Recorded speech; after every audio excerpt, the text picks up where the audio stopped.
to show you how to achieve a glueless melt. So basically, it is going to be glueless adhesive, no gel, no gimmicks, none of that. I do not recommend ever putting gel on your wig because it's going to cake up in your lace and it's going to shorten the lifespan of your lace. If you do the method like how I'm telling you to do, your lace will last a very, very long time. Okay, so to do our glueless melt, we're going to pull the hair back with some clips. So you're gonna need Nairobi styling foam and black wrap strips, and that's it.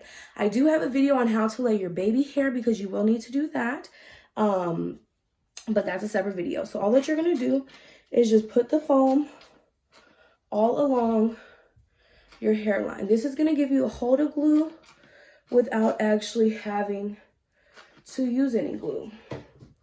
Okay, so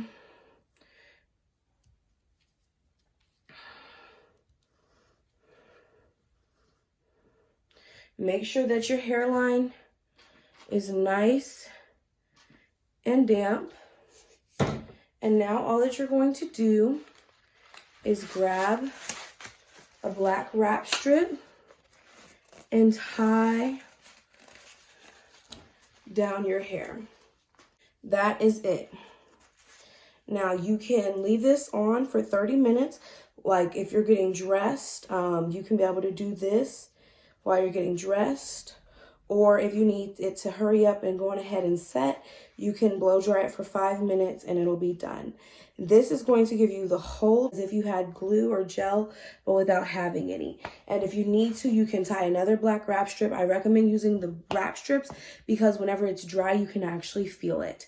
And that, ladies and gentlemen, is how to do your glueless melt. No adhesive needed. Don't forget to smash that subscribe button. Comment down below if you have any questions. And don't forget to give me a big thumbs up. Thank you so much and have a great day.